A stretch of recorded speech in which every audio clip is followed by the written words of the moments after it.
And we are live. Welcome back to another episode post-Christmas of Aussies taking over the NBA. It is the 29th, is it? The 30th. Yeah, it's all just blurred into one. I don't even know what day it is. Just hanging out enjoying the Christmas break. But we're back to discuss a blockbuster trade. The Dante Exum trade. We've got a lot of games to go through as well. We've missed a couple of weeks in the lead up to Christmas, but we are back to bring you everything. I've got Andy here as always. Hi.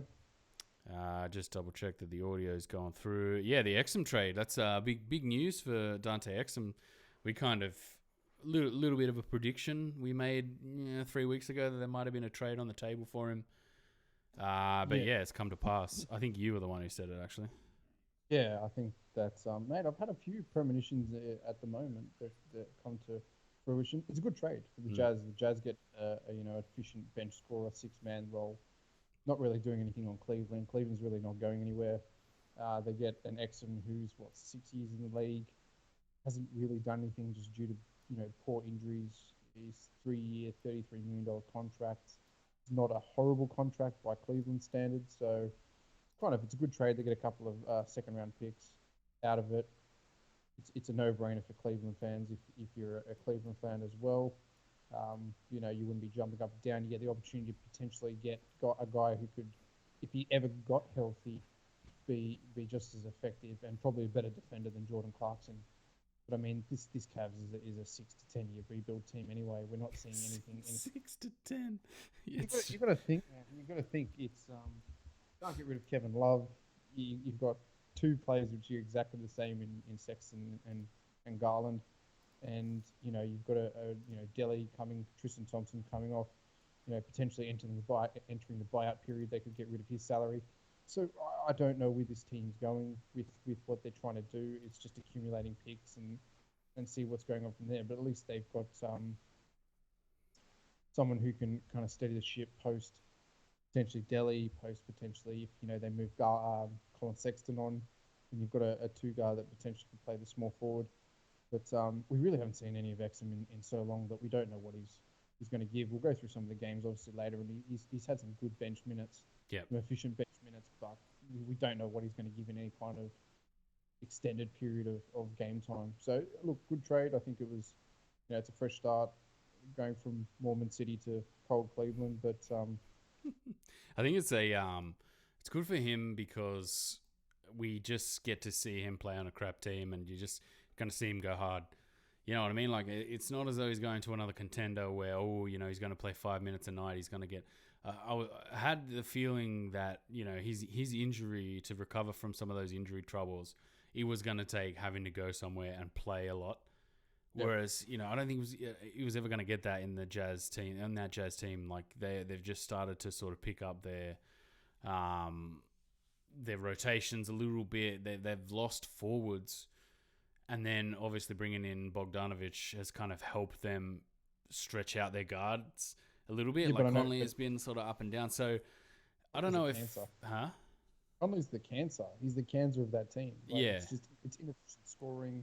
As soon as you get rid of him, move Ingles to a starting position, mate. They've won 6 out of their last 7. Yeah, spoiler alert. We'll talk about red hot Jingling Joe as well. He's come back with a vengeance after struggling a little bit to start the season.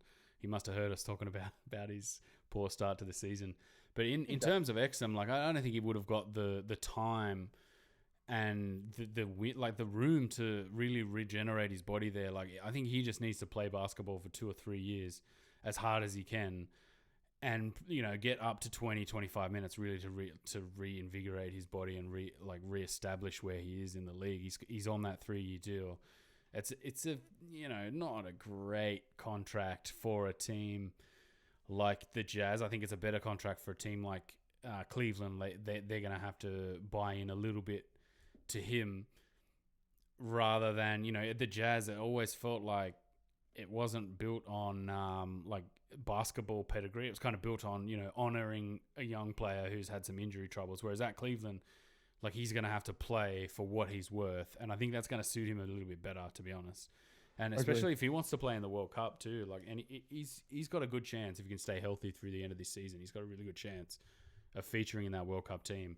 just quietly, like we've got a fair few sort of really good players starting to emerge, getting ready for that World Cup squad. So I don't know. I think he needs this more than anything. I was a bit disappointed, man. I would have preferred him to go to another team rather than, the Cavs.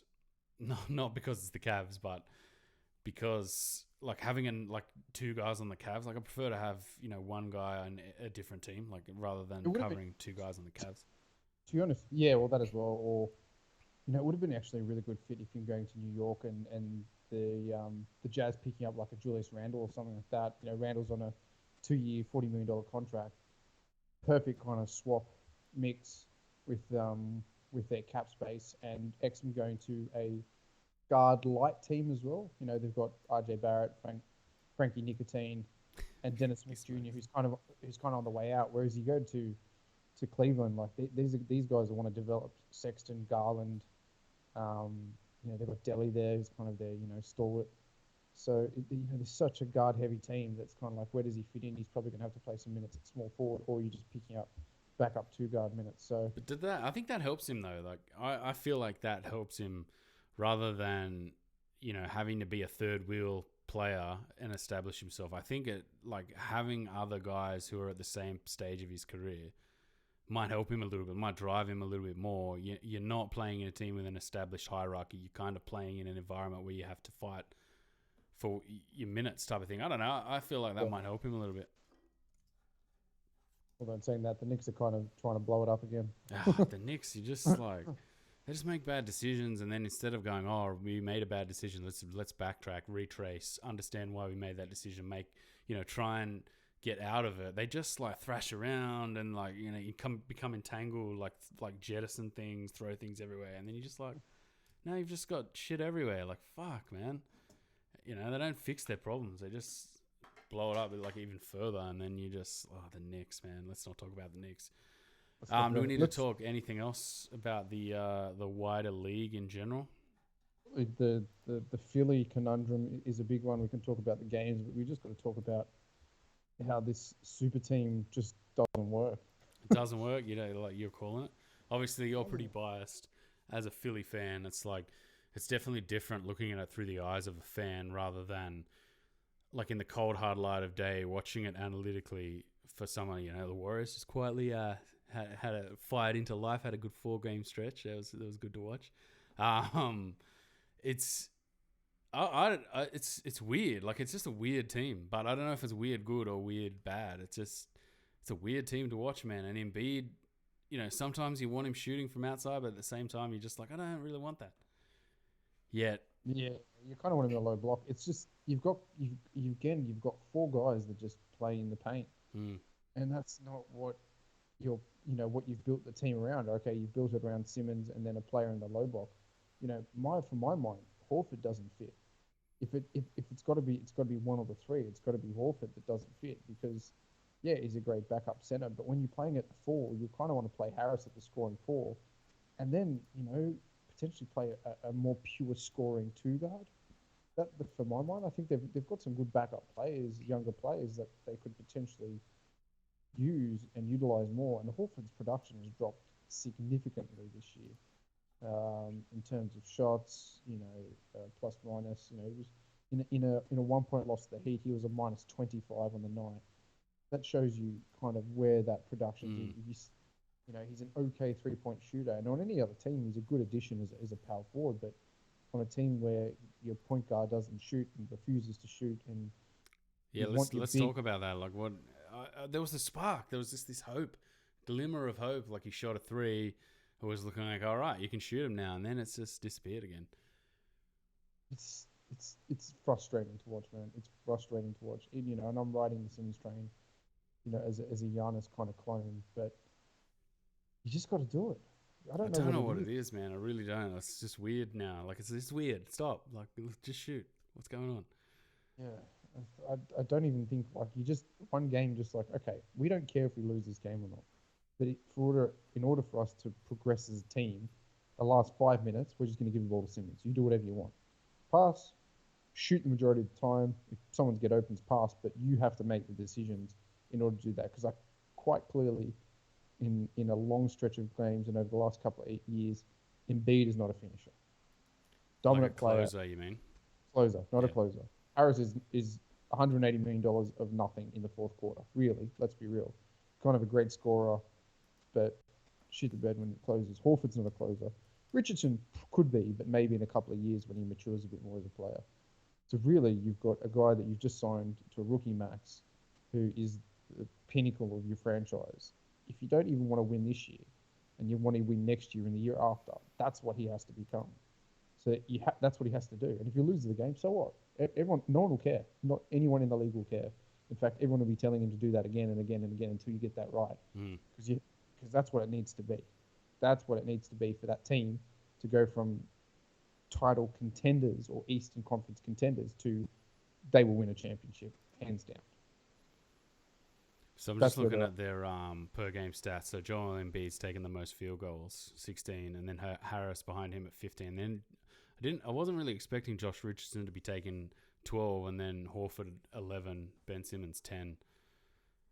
It's that, but then sort of you go down, and then you got like Korkmaz at 7, then Trey. Like you got a bunch of guys that you just don't take very many shots at all, or can't really impact a game. You got like Trey Burke, Scott, Ennis, all on 5 per game, 5.5 a game, and then you got Tybal at 3, and then the also runs Milton, O'Quinn, Neto, all on 2, and then just quietly like, where's Jonah Bolden? Like, what's going? That just dude. Not only that, he's not even getting any minutes in the G League. He's getting like 9-10 minutes a game in the G League. What's up with that? That's like to really put that into perspective. That whole World Cup thing, or the whole it was the World Cup thing. Yeah. I was saying World Cup before. I should have said Olympics before. That whole World Cup thing. Let's put that into perspective. It's like, what a waste. Now it's just what. I'm just wondering if that whole World Cup thing. This is punishment for that. It's just too. Like, here's a guy that could play the 4 and 5, can stretch the floor and shoot the ball. If you want him as a backup 4 because he's 6'10", long and can add vertical space much more than Horford can, is younger and fitter and defends quite well on the block. Yeah, really strange, eh? And then you just kind of go from that to like, oh yeah, deep, like 1 or 2 minute garbage time, and then G League, and then on a night where Milton or Zaire Smith is playing 30 minutes, he's playing 9 minutes in the G League. You're just like, this dude's on a 4-year, $4.6 million contract. Like, either use him as a trade piece to go somewhere else where he can get a start, or, what is going on? It's just bizarre. He just must have fallen so far out of favor with the coaching staff there, because that's a brilliant prospect for the Australian team. Yet we kind of just falling into oblivion. Yeah, we whiffed that World Cup.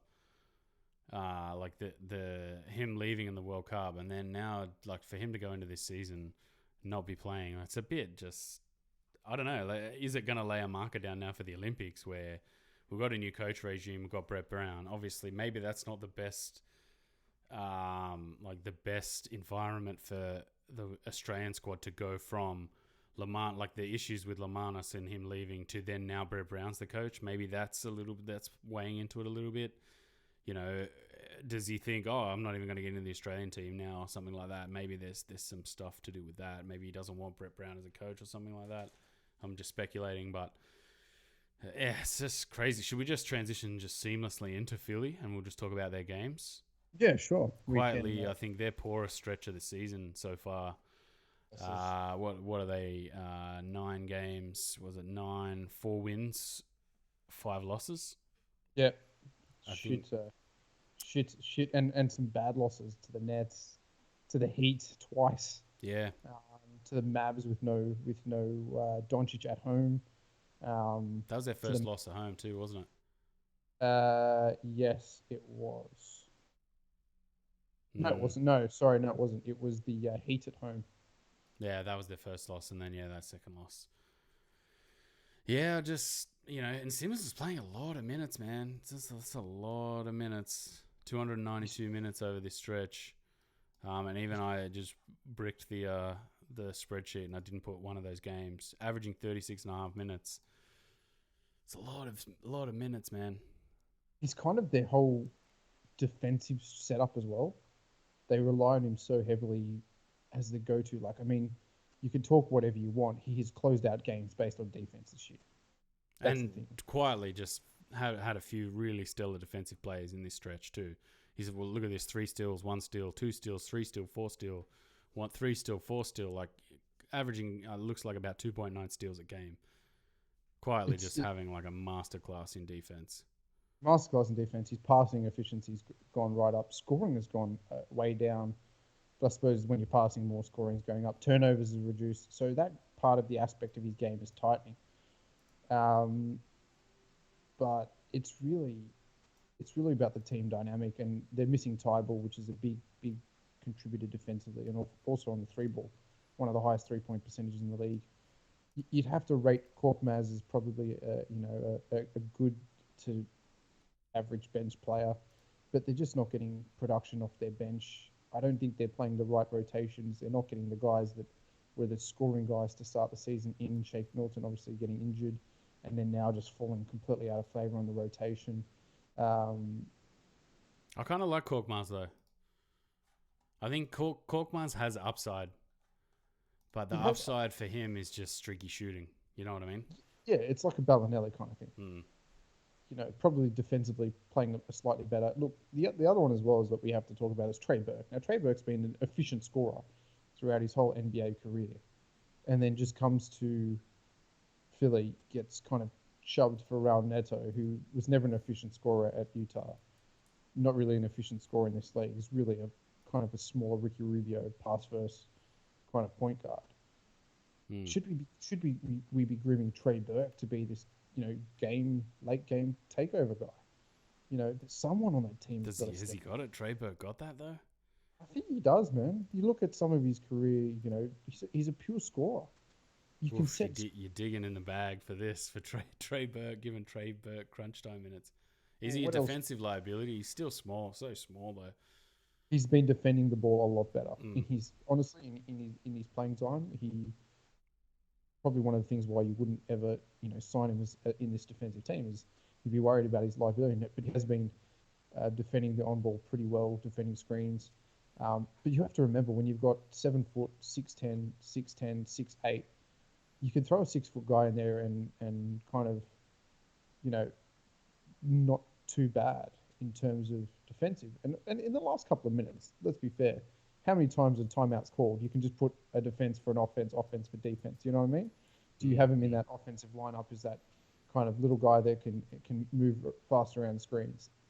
They're really missing a Redick clone. That's the problem. Is that dialing up offense? Can we dial up someone to get some final minutes and set screens for? But everyone on this team has to put the ball on the floor in order to score. And that's not what you want around Simmons. Yeah. Harris, sometimes I watch Harris and just like he's kind of too big to get to the lane, and the spacing is just all off because you got Simmons and Embiid, and then Richardson. Like, you're right, they're probably lacking just one outside shooter that can be on the floor with Simmons and Embiid that like is a reliable sort of scoring option, so they can space the floor a little bit better. Because some of the when Ben Simmons runs to the post, you just like it kind of just looks weird. It feels weird. You're just like, is this a problem? I look at it sometimes and I just go, is this like, do you really need to do this, man? Because nobody's going to defend him on the 3-point line at all. And that's obviously the next step offensively is he's going to have a shot where guys space the floor properly. Like, they're going to have to move out and space the floor. But I don't know if that's coming, man. Like, we've 3 years now, we're looking at it and just going, where is it, man? Where is it? Come on. Yeah, it's just absolutely nowhere to be found. So disappointing run for Philly. Yeah, just looking at their schedule. Got a tough schedule coming up, actually. I think we were talking about it on one of the previous episodes where they've got a little murderer's row of teams coming. Yeah, Indiana, Houston, OKC. OKC quietly just playing like an actual team. It's kind of weird. Alexander, actually, probably a top 20. Top 10, he was pretty second, good for third the year player. Clippers last year, though. Yeah. Gilgeous Alexander. So Indiana, Houston, Oklahoma, Boston, Dallas, Indiana again, Brooklyn, who they've just lost to Brooklyn, so you think they want to bounce back. And then Chicago, New York, Brooklyn, East Coast stretch, Toronto, then Lakers, Golden State, Atlanta, Boston. So there's a lot of big games coming up, especially in that first stretch. Yes. A few wobbles, man. It's a bit of a worry. What are they sitting at 23-12? I think it's their odds on to definitely make the playoffs. So Yes. once you get to 20 games, like 20 wins this By early in half the season, yeah. you're kind of looking at you're going to make the finals basically. So what about anything else we need to talk about this Philly team? Not at this point. Just The Bolden stuff's weird. Simmons needs to shoot. I think it's kind of covered. Yeah, Embiid's like, I don't know, man. Does Embiid look like Defensive Player of the Year material candidate this year? Definitely not. No? I don't think so. I think he well, you have to look at his real plus minus. He's down. He's not really on the top 5 block list. Steals not there. I mean, what he does in terms of defensive rating obviously is going to improve any team's lineup. But Defensive Player of the Year, you really got to put up the stats, and he's just not doing that. Look, Simmons could go for Defensive Player of the Year, man. Look at the amount of steals, blocks, defensive rating, things like that. Could a player potentially become Defensive Player of the Year with the amount of steals? 2.2 steals per game. That's isn't that on the leaders list, I believe? He's coming first, yes. Yeah. Killing it, First- man. It's just first in steals. It's so weird, man. It's like he's loaded up the PlayStation and he's just like, right, I'm just gonna get steals per game and get the achievement, and then I'm gonna get blocks per game and get the achievement, and like it's really weird how the seasons have staged out like this. Like I remember that first season was like you got to develop a shot, and then he didn't, but he got defensively a little bit better after the Jimmy Butler season. It's like he absorbs powers and then levels up a little bit, man. So they need some sort of shooter to come in so he can absorb their power and level up. Indeed. Who should we move on to? What do you reckon? I reckon a Broekhoff sighting is pretty relevant with the Mavs. Dude, he played 36 minutes in 2 games. So good. Insane. And he's playing well as well. Yeah, he showed. Can actually defend. Yeah, man, that's what I was gonna say. He showed like all round ability, like to defend, smart plays. He had a couple of steals in one of the games, and he had a block, I think, against the Lakers too today. Like, I don't know why they're not playing him. It's just weird, man. Because quietly, like they had that stretch without Luka. I think they've lost Tim Hardaway today. I think he's going to be out for a while with a hamstring injury, so then we might see a little bit more of him. But I don't understand. Like it's 3-and-D kind of 6'7" small forward. Isn't that what you want in the league? Well, yeah, that's why I look at like Rick Carlisle's scheme and the way they defend. There's a lot of Dwight Powell. And you're left kind of just going, is this, like, do we need this much Dwight Powell? Like, geez, man. And, some Kristaps. So a few little defensive errors are creeping in a little bit. Luka's kind of like a trier on defense. Like, he's good. Like, defensively he's quite good, but he's just more of a trier than anything. He's not elite. Nah, he's not, like, known for his defense. And then, I don't know, their team is just weird. Like, even we said at the start of the season where they threw all these players together and you were left sort of scratching your head going, what is this team? Like, what the hell? What's going on? Yeah, they've been pretty good on the back of Luka and other guys shooting the ball pretty well as well. So, just entering a run of inconsistency at the moment, but getting some good wins. They beat 76ers, they beat Spurs, beat the Bucks. Like, there's some good scalps in there, but then they'll lose to the Raptors, who are just a weird concoction of small players that play fast and strange and seem to win games, but yet when they come up against any kind of team with pedigree, the Raptors just shit the bed and lose. So we'll obviously wrap all this kind of things up in a bit of a mid-season review with all the players and how they're doing. But I'm loath to think that this team is still ready for the postseason. That's my personal opinion. They're a first round and out candidate, I think, and I think there's going to be hype. You know what I mean? There's going to be hype about Luka. That Luka can take him all the way here, and you just pump the brakes, man. Like he's only, what is he, 19? I think he's turning 20. He's just turned 20. We got to pump the brakes and just sort of go, dude. Like, this guy is going to be around for 10 years. Let's all just relax. If they get first round and get bounced out, that's all right. It's part of the growing process. The other thing too, like with Giannis now. The growth level that he is like he's turned everyone's heads as well, where he's just like, from the last 2 years, the levels that he's gone up, you just look around the league and just go, okay, why isn't everyone else doing that? But he's just been like, it's freakish, man, the levels that he's going to. And you feel like maybe he's got 1 or 2 levels again to go to in the next 2 years.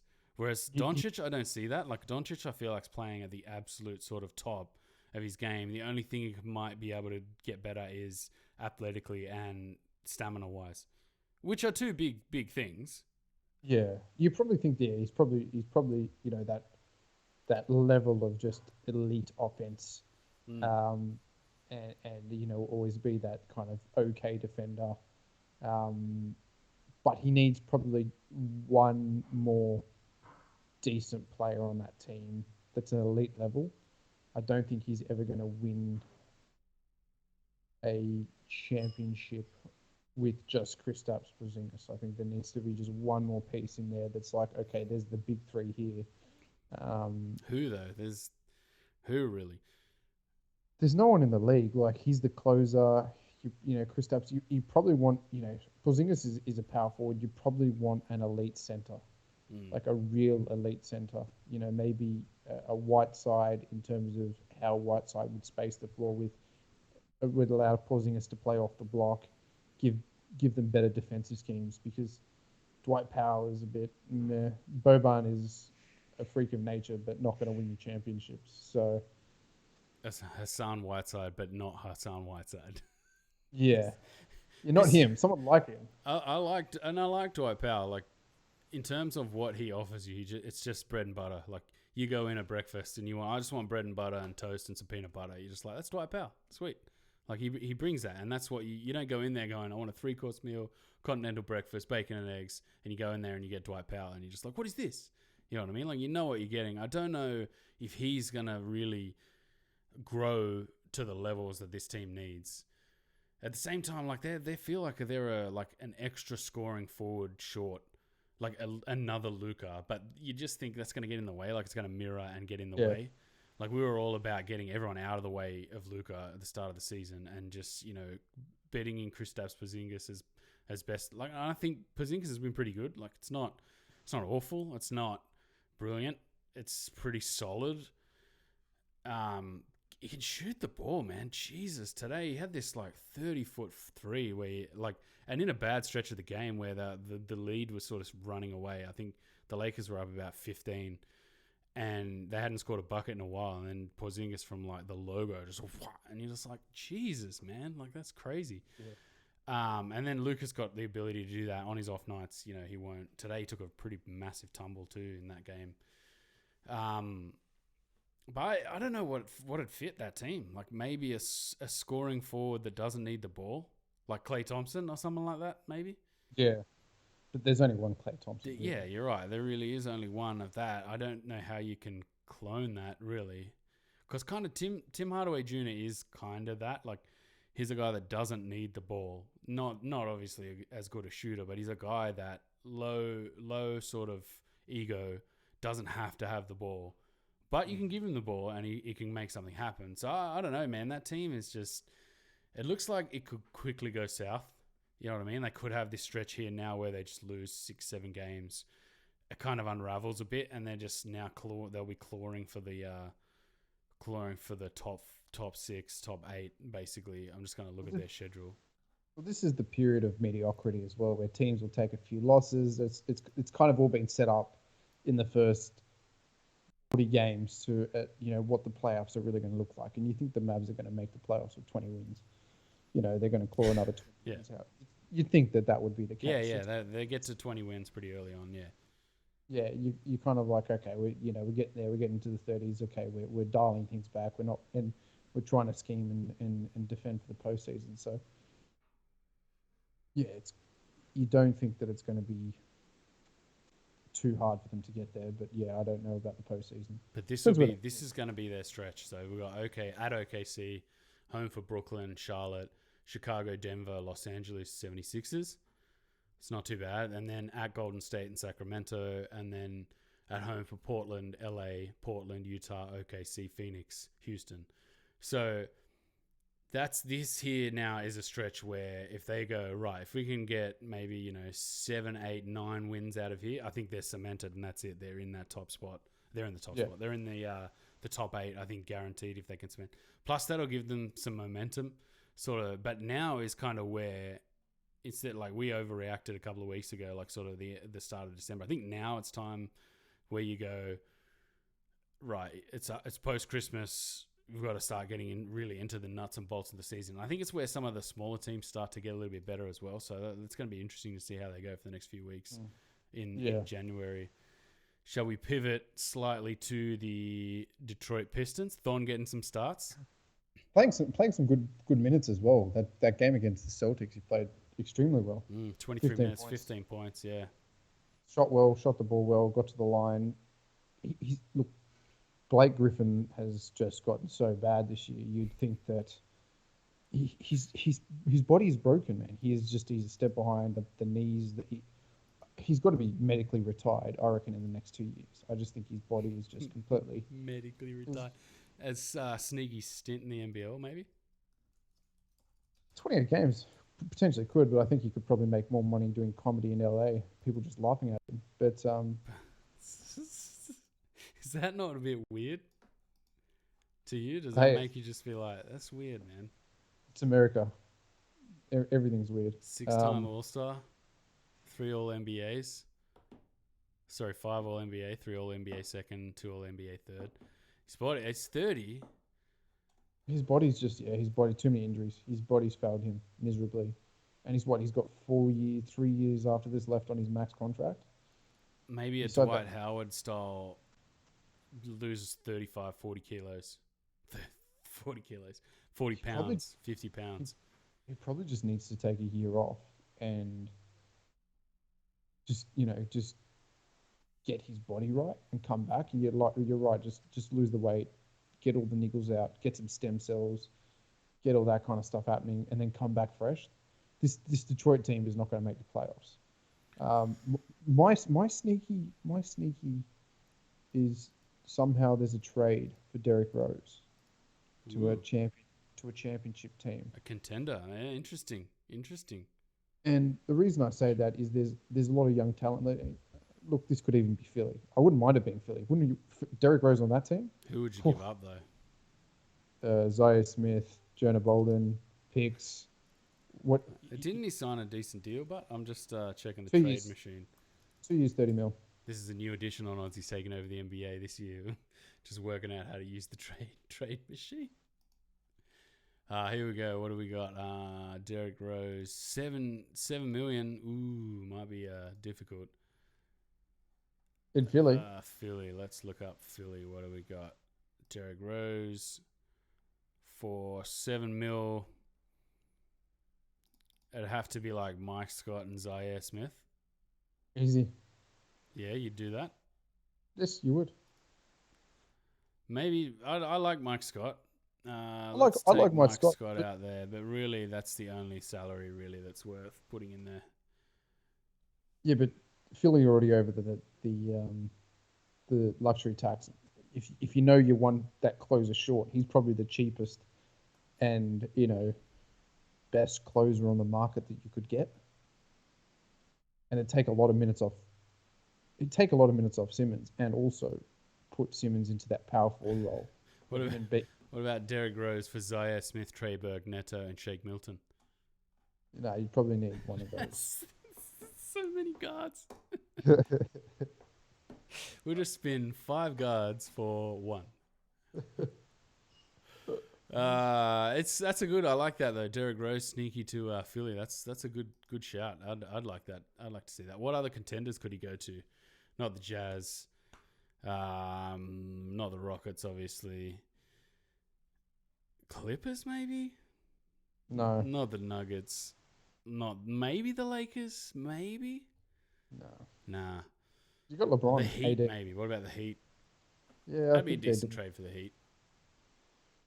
Yeah, they kind of don't. They got Jimmy Butler, man. You got that closer. Why do you need Derrick Rose? There's a lot of Chris Paul rumors going around though. To Chris Paul to Miami. Yeah, but that's not happening. I don't think that'll happen. Nah. They should just stay in OKC quietly. OKC just marching up into the top 8. They're a good team, man. Gallinari's not a bad player. Yeah, Like he was pretty good actually for the LA last year. Solid all round. We'll get this back on track. We finished talking about Thon. we have, although Detroit have been absolutely woeful, he has played okay in stretches and actually getting some decent minutes, which is good to see. He got hooked against the 76ers, only played 10 minutes. Yeah, but it, what are you going to play against Embiid? It's just you got to put Drummond in there and hope for the best. Even then, it was futile. It's still a worry though. Like you want him going against the best players. You know what I mean? Yeah, but he's a power forward. He's not a center. That's when he's supposed to be a 7'1" power forward. That's where he had his best minutes at the Bucks. 7'1" power forward who can play in the low block and be streaky when it comes to shooting. That's where you want him at. He should have never left the Bucks, man. No, he shouldn't have. All right, let's move to Spurs. Let's move to something more happy. Happy? The rise of Jingling Joe. Yes. All right, let's do it. 6 out of their last 7. This team looks so much better without Conley. Yeah, man. So did he? I think he only started 1 game in this stretch, Conley. Yeah, and then he got injured, I think, hamstring again. But yeah, Ingles is high volume, playing well, taking the shots, facilitating, sneaky steals, just playing really well. Yeah, just playing superb. So Pretty fun to watch. high amount of minutes. Maybe that was a little recharge that he had. He's averaging 34 minutes over this little stretch of 7 games. Averaging 36 minutes, averaging 17 points, 5 rebounds. I should have done this before, but I didn't. And then 5 assists. Just scoring the ball really well, facilitating. It's back to old Jazz, man. It's just what the Jazz are. It is, and yeah, you kind of he's not a ball hog heavy point guard. He's kind of that good facilitator where I think Conley just needs the ball in his hand at all times.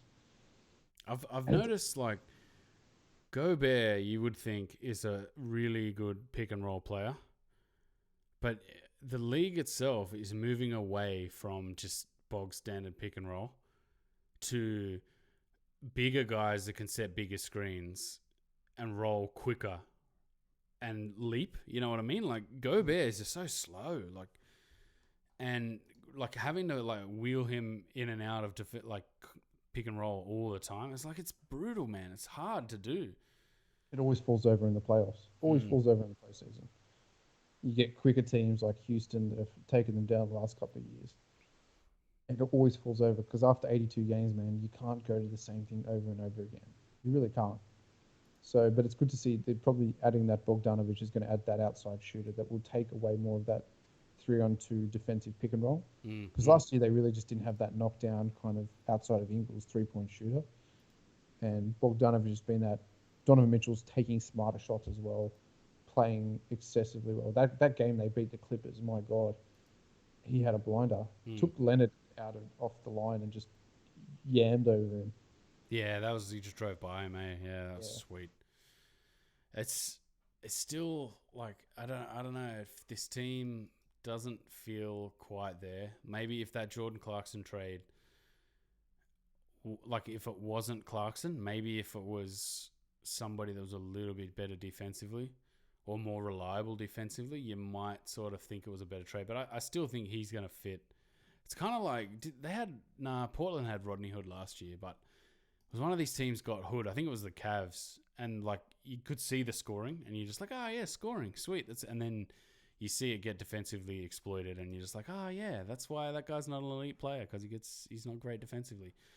Yes. Whereas I feel like this Jazz team is schemed a lot better to kind of hide those sorts of guys and kind of make up for those areas. It's allowed guys like Jingling Joe and Bogdanovic to, operate as they may not be elite players, like absolute top of the pile elite players, but they operate in ways that make you feel like that they're elite players and they're really good tight quality players. And Donovan Mitchell playing a lot better. Joe Ingles shooting 58% over this little period has upped his numbers too, because I remember us late November, early December sort of saying, where's your 3-ball gone, Joe?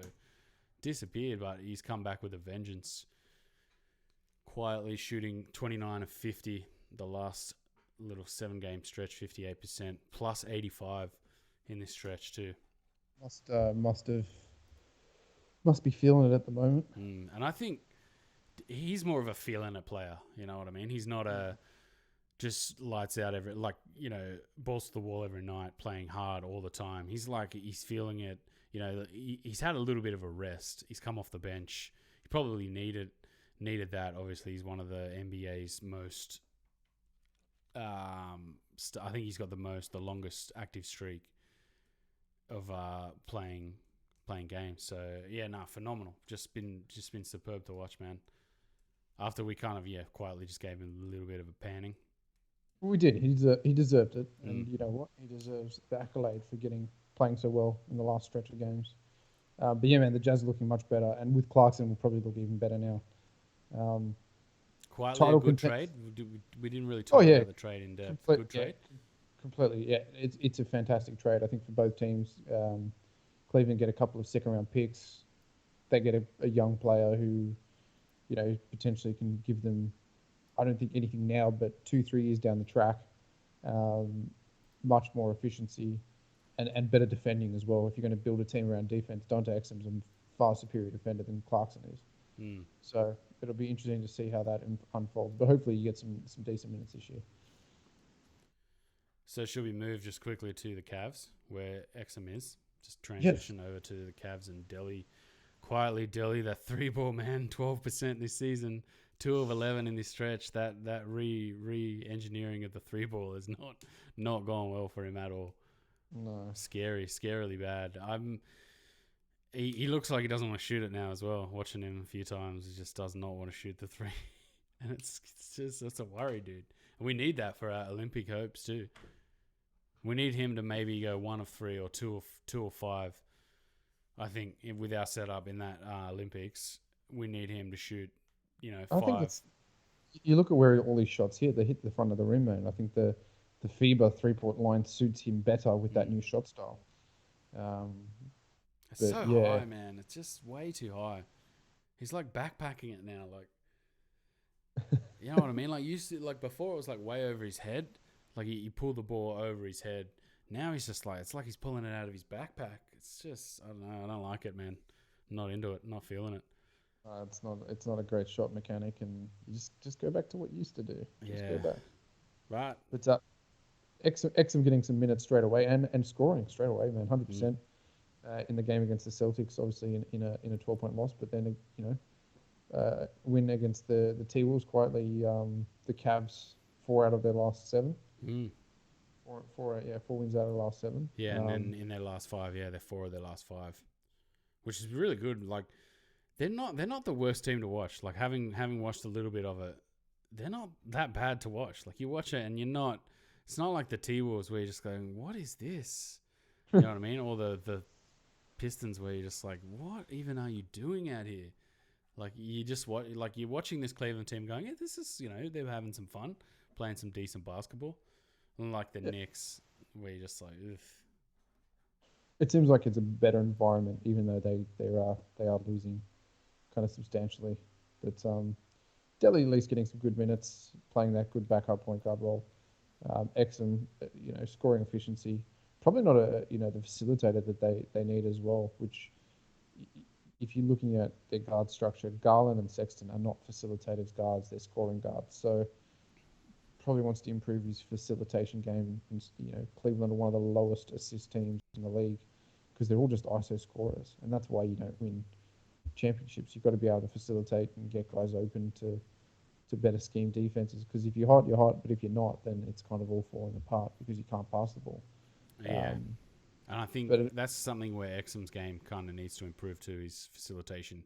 If he's going to handle the ball in a team like this, because he's not going to be a designated scorer. If you got Garland and you got Sexton there, like Exum's not coming off the bench to score the ball. You know what I mean? He's coming off the bench to play defense, facilitate a little bit, get to the rack, off of kind of breakdown plays. But if you look at an assist total, man, Delhi must be like a lot of their assists. He's got 8, 4 against the Hawks, 6 against the Celtics. He had 8 against the Grizz, rather. So, it's a big part of how they play. And I think it's a testament to his own character and his own ability where he's tucked, even though he's not shooting the free ball well, he's at least facilitating the ball.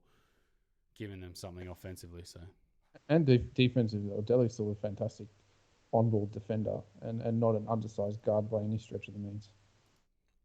So should we just quickly pivot to the Spurs and the Suns? We shall. Just Let's down pivot into to the southwest of the US.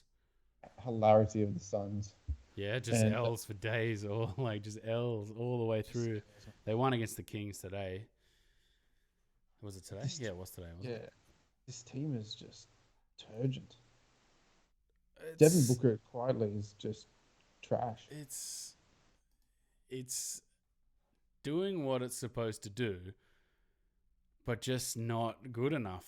You know what I mean? Like, that's what it feels like to me. Like it's doing what it's supposed to do. Like Devin Booker scoring, you got Bainesy sort of setting these bone crushing picks, shooting the odd 3-ball. You know, Kelly Oubre coming in, flying in, for putbacks and stuff like that. Like it works, but it just isn't winning games. And you look at it and you're like, once you take away their ability on like winning games, like it's like there's nothing there. You know what I mean? Mm. Or you take away their ability, like you take away who they are, and it's like they don't have an ability to win a game. And you're just like, oh, they're the Suns. They have that ability to just win games. Like they don't have that. Defensively as well, the guard structure, like Devin Booker's not the greatest defender, Kelly Oubre's not the greatest defender, and Rubio's not the greatest defender. So you kind of you're just stuck with Baines, Kaminsky, and Kaminsky. But Rubio's not bad, but it's like structurally, you're right. It doesn't work. Like it's a bunch of guys trying hard, yet they don't really know where to stand a lot of the time. You know what I mean? Like it's not like they're all trying. Like even Booker tries, and then Oubre's like quite solid, a little bit foul happy, and then Baines was fouled out in one of these games. Like there's a lot of just like assault fouls. You know what I mean? Like I don't know, it's not the right word, but like just like oh, it's a foul. Oh, damn, sorry. You know what I mean? Like they're not like. And he tries to draw charges too, where a few of those blocking fouls come from him trying to draw charges. So I don't know. I think he's still playing his best. He's fighting through a few injuries. But I just don't like this team. Like it's not the worst to watch though. At least it's interesting. They score well, but yeah, Baines is one of those things you play much better before the injury, pre-injury, and then come back, and it's kind of all changed. And Aiton's trying to still find his way back in as well. Is he back yet? So, I don't think he's back yet. Yeah, he's back, but then he got injured. Oh, did he? Yeah. Like first game back or something? In this little stretch? Yeah. Because I don't think he played against the Warriors the other day when I watched that. That was a pretty good game. Just D'Lo just going nuts. That's going to be interesting when they get their players back. Because the young players are starting to find a little bit of something, you know? Yeah, but you're talking about the Warriors. Yeah. Yeah, it's still like... It's the same as the Phoenix where you're just like... You're just not quite good enough. You know what I mean? Like you're trying hard, you're working hard. It looks like you're having fun out there, but you're just not good enough. You're not going to win games. And my head was turned a little bit on Phoenix, sort of a quarter of the way through the season. Where I was like, okay, I'm liking this. This is all right. But then we've had this stretch here where it's just like they've just taken like basically just 1-2 haymaker combos. So, dude, you're not good enough. You're not good enough. You're not good enough. You're not good enough. Where you've just gone, okay, yeah, fair enough. And there's the Warriors have that sort of feel to them as well. But the Kings, they beat the Kings today. The Kings quietly, after just having a little bit of a resurgence, just went back to just being doo-doo again. Yeah, but that's the Luke Walton effect. Just the doo-doo effect. Yeah, it's a worry, Terrible coach. Yeah. He's like, wants to be Steve Kerr so bad, but you're not.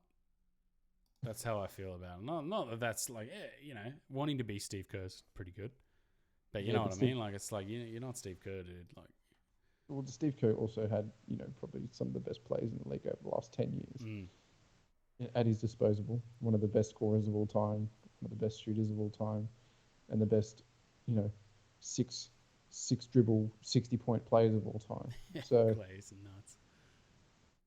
And that's what you get. You get some luck. You coach well, but you also get some luck in that factor. And also got played against a very weak Eastern Conference. West, but Oh, West. you mean like Oh, win finals against a weak East? yeah, kind Yeah, of a weak. LeBron. Yeah. Well, no, that year that LeBron and Kyrie won, they came back from what 3-1 down. Um, should have probably won that. Let's not talk about this, man. So anyway, that's what I'm saying. Let's But let's but let's. like, do you feel like there's that in Phoenix? You know what I mean? I Like, just I in just think terms of Phoenix, like this Phoenix team, like I kind of see the tiniest little bit of that where he's just like, all right, if like 2 years of like I can just move some pieces here and there, and then a huge explosion is going to happen. Like Devin Booker just goes nuts. You know, Oubre, I don't mind. Like he's a bit of a tool, but I don't mind his game fits. Bainesy's got a couple of years left in him. The Aiton's obviously a really sort of solid post player. Because it's like I don't see that in that many teams at the moment in the league at all. Like really in some of these teams, like I don't see that in Dallas. Like you don't look at Dallas where you're just like, oh wow, there's some untapped shit here. Like it still looks like about 4 or 5 years away. With Luka needs to like go through a few levels. Like those fringe teams now still don't look like they're there yet. Like Memphis quietly just 13-21. That's not the worst record in the West. The Pelicans have just like what's happened to them? They've disappeared. The Kings, it's pretty terrible. Minnesota had like a few games where you're just like Wiggins, this is great, and Towns. Now it's back to just 11-20, right on the bottom. The Warriors couldn't even win games if they tried at the moment. They're trying to win games, but they can't. They've won 4. I think 4 of their last 6. Now 4 of their last 10. 4 out of 10. And then the Spurs. Like we should just quickly just pivot onto the Spurs. Quietly just, win loss, and we're just sitting just outside the top 8. Nice. Yeah, and we're probably going to sneak into that 8th spot because we're the Spurs, and we'll get barreled out the first round, and good times. Somebody's got to do it. Somebody's got to get barreled out in the first round. See, I'm looking at this. Like I remember you were saying that the Trailblazers were going to sneak their way up the table in their last episode, and they have quietly just pushed themselves into the 8th spot. I look at this top 8: Lakers, Nuggets, Clippers, Rockets, Mavs, Jazz, Thunder, Blazers. Who's San Antonio going to knock out of that? Probably the OKC. Maybe if they trade Chris Paul, if they're willing to, if they want that knockdown rebuild kind of thing. Just like the team you got now could probably take you to the second round with a bit of luck. Like that's not bad for getting rid of Russell Westbrook, who took you to the second round. Yeah, you know what I mean? Yeah. It's kind of just showing you that Chris Paul's not a bad player. Shai Alexander's having a fantastic year. Gallinari's a great player. You've got some good pieces here. Maybe imagine if they go to the finals, man. That'd be ridiculous. Just see where it goes. Like, this team's not horrible. You've got a whole ton of picks. You've got, a whole ton of picks for the next couple of years with some good, solid pieces that you can pick around. Why not see where it goes instead of blowing it up again? OKC probably did the best out of this blow it up trade situation where they got rid of everyone. And they've got some good players. Probably still got a bit of too much on the salary side, but I mean, you pick up some young draft players, and Chris Paul will go in a couple of years. The Steven Adams contract will eventually end, and then you're down to nothing. So, So the Spurs quietly. What are we looking at here? We're looking at out of the last 7, they got 4 out of the last 7. Notable losses against the Clips, the Rockets, and then the Mavs. 3 teams who probably should really beat them on most given nights. Just Patty quietly 7 from 10 against the Nets, plus 19. You can just go off, man. You can just go off. It's crazy. It's just like, 9-10 to 9-10. 35-point game. Just go to him every night then. Why didn't you just go to... Yeah, I don't get it. Yeah, it's a strange... Because in that Suns game, 10 of 23 on the night, 6 of 14 from 3. It's like, why are you shooting 23 shots, Patty? What's going on there? And then against the Grizzlies where they put up 145 and LaMarcus Aldridge basically just like, I'm going to take these young centers to school, putting up 40. It's just a team that just doesn't have the hustle, man. It really doesn't. It's like it has a good sort of infrastructure to put guys who are solid pros in positions to make that leap, but it doesn't have the explosiveness that now the league's kind of running away from that now. The league's kind of pivoted over here, and they're still there going, we got veterans, we're solid. It's like, yeah, but the league's kind of like exploding over in this direction, and you need to explode as well. Otherwise, you just get left behind. But we'll see if they make the finals. I think if they make the playoffs, rather, I think there's a 6-7 game stretch here coming for them. I feel like. Yeah, I've just put the death knell on them, but just a prop. Yeah, well, they're just that inconsistent. They're not getting smashed by a lot in some games. 4-point loss to the Mavs. Got trounced by the Clips. 2 points to the Rockets. Just quietly, the Rockets are hilarious. They're just so up and down, eh? It's hard to watch still, man. I can't do it. Unless I have to watch a game, I just cannot watch them, man. They're just unwatchable. It's not even like hate. It's just legitimate. I just can't watch it. It's just not that interesting. Trash-tastic. And then like Harden, I don't know if I was saying it a couple of weeks ago, but Harden's taken this foul stuff to like the next level where he's like on drives, swinging his arms at guys' arms, and you're like, yeah, what is this? Like, why are you going to the basket, swinging your arms in like 5 different directions with the ball, and then trying to lay in a circus shot when you can just lay the ball in? Like, so weird, man. It's just really weird. It's how do we get more to the line? How do we con these refs into giving us more fouls and getting guys in foul trouble? The Rockets will get trounced. I actually think they'll get taken out first round this year. They look pretty terrible. The Westbrook thing works, but not really. But they go to him in like late game stretches, and you're just like, no, do not. Like, no. That's the one thing where you're just like, all right, Westbrook, you're coming here. You're not going to play at the end of the game. And, like they did with Carmelo, like 5 games in, Carmelo, you're out. If you're like, you know what I mean? Like with Westbrook, they should be just going, you do not take any shots in late game situations at all, ever. And I think 3 or 4 games this season where he's just blown games, where you're like, against the Warriors too, he blew this game where you're just like, why are you taking shots, man? Like, what the hell? I think he went like 1 of 6 at the end of that Warriors game. And you're just like, why? Why are you taking them, dude? Like, what are you doing? Like, just exactly what he did at OKC. Yeah, and it's like, and then you ask him, and he's just like, I'm just gonna take shots, man. I'm just take him, and he's just like, ugh. He's not the most intelligent person in the world. Yeah, and then the Harden shit, man. It's just I let my game do the talking. You're just like, yeah. Harden has high basketball IQ. Westbrook has no basketball IQ. It's actually, man, watching Harden find Capella a lot. It's just crazy where you're just like, this is well defended, Capella. Damn, and it was like just the inch of space, and he's just like, Capella. And you're just like, damn it. Like everyone collapses perfectly. It's just that one guy rotates slightly too far off of Capella. And it's like, Capella, I'm just like, damn it. But watching him do that is insane, man, the way he can do that. It's nuts. But the Spurs, man, just finish off on the Spurs before we wrap it up. What do you reckon, yeah. man? What was I doing? I was looking up their next stretch. So they should beat the Warriors. OKC, Bucks, Boston. Oof. Memphis, Toronto, Miami, Atlanta, Miami, Phoenix, New Orleans, Phoenix. Bit of a rough stretch. There's a 50% win at least ratio in there, I think. That's really what they need to do. They need to win half their games from here. They need to essentially win, loss, because I think that Portland will go on another losing stretch. I think that, the Anthony experiment's working for now. Mm. And you would think that OKC will be not there come finals time. You would think. But it's still, there's a lot of time left and a lot of injuries yet to be had. Yeah, Portland's a weird one, eh? Like, yeah, I don't know. They're probably the one that's going to drop out of the top if the Spurs are going to make it in.